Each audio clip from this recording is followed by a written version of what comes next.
Welcome back to the Kaspa Silver YouTube channel.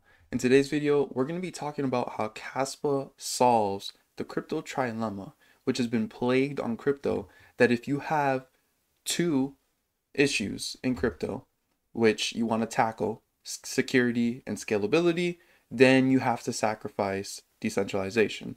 So whichever side of the triangle you pick, you typically would have to sacrifice one of the three issues: security, scalability, or decentralization.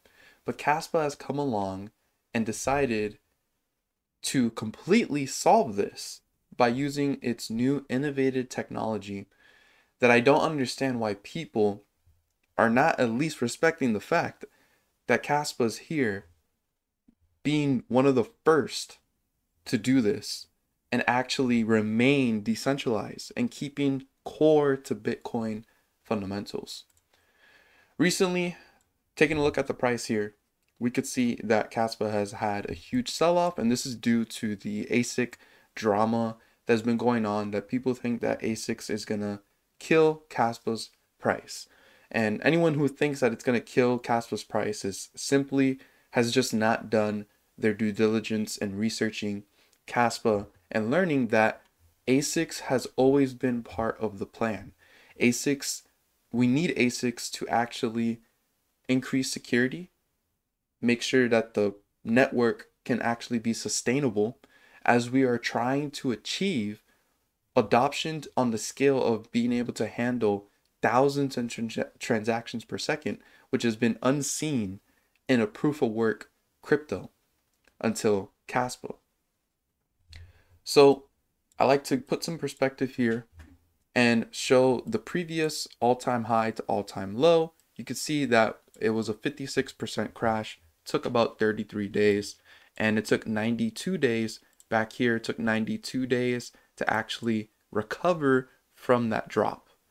So if we look at this new all-time high to all-time low here, we could see that 92 days is still a little bit far off before we may see a recover.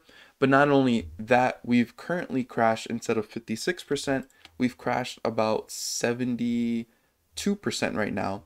And right now we're in this perfect buying channel, which a lot of people have been waiting for. This is the accumulation zone where we had a lot more consolidation in this area, and this was a lot less hype than this right here. This was just straight green candles for weeks on end and days on end, and ultimately usually in charts, these green candles get refilled by red candles. And so we're basically refilled every single green candle as we should in a correction. And now we're going back to where the price discovery is being found to find a new floor and a new bottom. Can Kaspa go lower? Definitely. It could go lower. There's a lot of macro environment effects that can actually affect the price of Kaspa, because it would affect the price of Bitcoin. Bitcoin is Bitcoin is the core thing that's going to be holding Kaspa's price from going way lower than what a lot of people are anticipating. The 1 cent area is highly anticipated. Many people want it to go even under 1 cent into the 0.009 area. To me, it doesn't matter. I'm dollar cost averaging and buying every single week, once every single week. And I think that spreads out my buys so that I'm not FOMOing in and buying a crazy amount at these areas while it could still go lower. Dollar cost averaging in is probably the best way when you are believing in a crypto project and you want to hold it long term. Then just dollar cost average in. There's no reason to put all your money in or FOMO in. Don't do what I did. I FOMO'd in to Kaspa, but that's mainly because I was holding other things that I honestly did not like. And I wanted to re-diversify my portfolio in crypto to simply Bitcoin and Kaspa. So I moved a lot of it into Kaspa at all these different price ranges over here. When instead I should have dollar cost average in. I should have kept it in a stable coin and been more smart about it. But we all learn our lessons, and ultimately on this YouTube channel, I've never been calling for Kaspa to go to $1 tomorrow, or you're gonna be a millionaire tomorrow, or you're gonna be a millionaire ever. On this channel, I'm keeping it real, and I'm trying to save my viewers from FOMOing in. Guys, don't FOMO in. If anything, if you want to FOMO in, this is when you FOMO in, when it's dropping. Now, okay, FOMO. But when it's going up, sit back, relax, don't look at the price. Just keep a strategy of dollar cost averaging in and keep yourself safe. Don't be putting more money than you're willing to lose. Guys, have a long-term mindset. ASICs was always part of the plan. And I'm pretty sure we're going to recover eventually. And either way, we're still not in the full-fledged bull market. So to think that this can't be higher than what it got to, we're still up like 6,000% from inception. So that's absolutely insane. We did that all in the bear market. So just remember to keep a long-term perspective. So let's go into this trilemma issue. So the problem. So cryptocurrencies have been promised to be the future of money, providing a decentralized and secure means of transferring value. However, the blockchain trilemma, a widely held hypothesis in the crypto community, suggests that a cryptocurrency can only excel at two of the following three core benefits. So over here, we get into the three benefits which I talked about in the beginning of the video, which is this triangle right here, the scalability trilemma. So first off, when it comes to security, Kaspa security is based on the Nakamoto consensus, which uses the longest chain rule as its core protocol.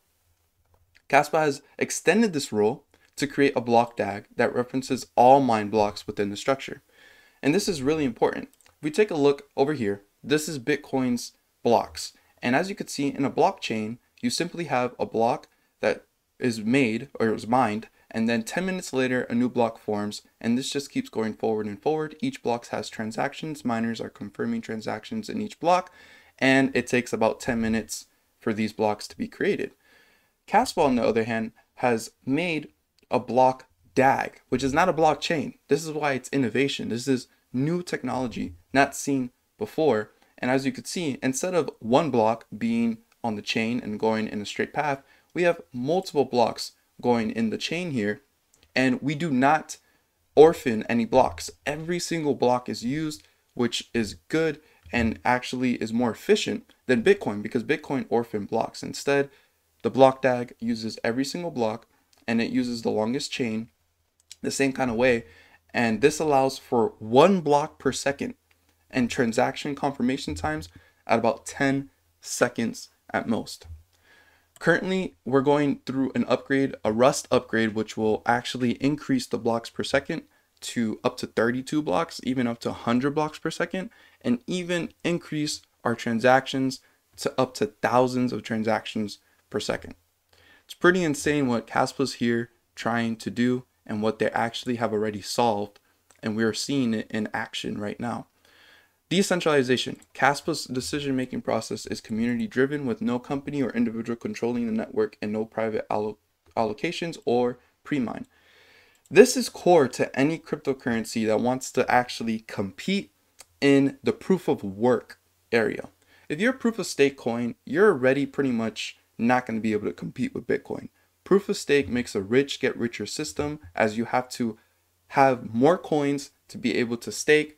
And then not only that, it's usually really expensive. For example, like Ethereum, you need 32 ETH to run a node, which the node is able to confirm transactions. And since most people don't have 32 Ethereum lying around, you have to trust all these major companies to run nodes for you, which these companies can easily be shut down by the government whenever they please, if there was a scenario like that. Not only that, Ethereum is clearly a security, and they're just a software company trying to get around security laws and be able to fund themselves by dumping on investors, because the founder and they have allocations that go out to VCs and just pre-allocated coins that go out to people that then later they dump on you when they get released. This is very prominent in the crypto space. If you look at probably any of the top 10 cryptos, aside from like Bitcoin and Dogecoin, all the other cryptos are funded by venture capitalists and other people. You could see that in this picture over here with Ethereum. You see what public sale is the blue. You have the public sale here, but then 15% went to insiders and 5% went to the foundation and more. That 5% is how they fund themselves to be able to create more technology on Ethereum and whatnot. Binance is a legit 50-50 split from insiders and the public sale. And you can go on Polkadot, Cardano, Solana. Solana is a huge one. And if you look at Solana's price, I mean, it was heavily inflated, went all the way up to like, I think it was like a 90 billion market cap during the bull run. And that's because there was tons of VCs, insiders, that had Solana at a very, very cheap price, and they were not allowed to sell, because usually when these coins make these allocations, they're not allowed to sell these coins until a certain period. So what they do is they hold on to them, and then when they're allowed to sell, they don't dump right away, but they probably pump up the price even a little bit more so that they can sell at the top and then laugh at all the exit liquidity retail investors. This will never happen with Kaspa, because Kaspa took the hard route at following Bitcoin fundamentals, which is key to actually competing in a proof of work system network. You need to follow Bitcoin fundamentals. If you're not following that, then you don't have a chance. But Kaspa is here actually doing that. The network is propagated by proof of work, which benefits solo miners and local nodes with low variance, a low ROI base entry, and single-second block speeds, soon less with rustling rewrite. This encourages a distributed network of nodes and hash rate instead of a power consolidation within a few mining pools. Since Kaspa is so fast, it encourages people to run solo nodes instead of relying on mining pools or other centralized ways of mining Kaspa. People can mine it themselves all alone in their own house, and it increases decentralization. Lastly, we have scalability. Kaspa's block DAG allows for high block rates and virtually instant transaction finality up to limits of internet latency, soon adoptable with DAG-Night. DAG-Night is a future protocol that's coming after Ghost DAG. DAG-Night is going to increase our speeds and transactions to a point where it has not been seen before in proof of work. With single-second blocks, Kaspa is currently the fastest proof of work cryptocurrency. Furthermore, it is estimated to operate at 32 blocks per second with the upcoming Rust rewrite. This will make it the fastest decentralized network to date. The end result: Kaspa's approach to the Trilemma is not only promising, but it's also been tested, proven, and operational since the mainnet launch. And literally, it is tested and proven. I buy Kaspa, I've sent Kaspa, and it's the fastest proof of work that has ever been built or created. While other established blockchain projects have also made significant strides toward achieving all three core benefits, Kaspa's unique architecture has generally solved the trilemma. In doing so, instead of branding the project complete, Kaspa is doubling its efforts to strengthen its approach. As the world moves towards decentralized finance and blockchain-based applications, solving the trilemma is crucial for the widespread adoption of cryptocurrencies. Kaspa is ready for adoption now and guaranteeing its utilization in the future. So if you have not studied on Kaspa, you could clearly see that Kaspa is here making history in the cryptocurrency space. You can also go to the Kaspa wiki, where you can learn a whole lot more about Kaspa and read into the different white papers that were made, like the Phantom Ghost DAG and the future DAG-Night, which is going to be coming, which is going to increase Kaspa's ability and efficiency to levels we've never seen before. Kaspa's here trying to be a digital silver in the space. Bitcoin is a digital gold. It's forcing people to hold on to it long term, but Kaspa is trying to be a digital silver that's more liquid, a lot more faster, and actually being able to be used as spending for daily transactions. So if you guys are new around here, please consider liking and subscribing to this channel. I hope you guys did enjoy this video. And as always, don't be average, be different.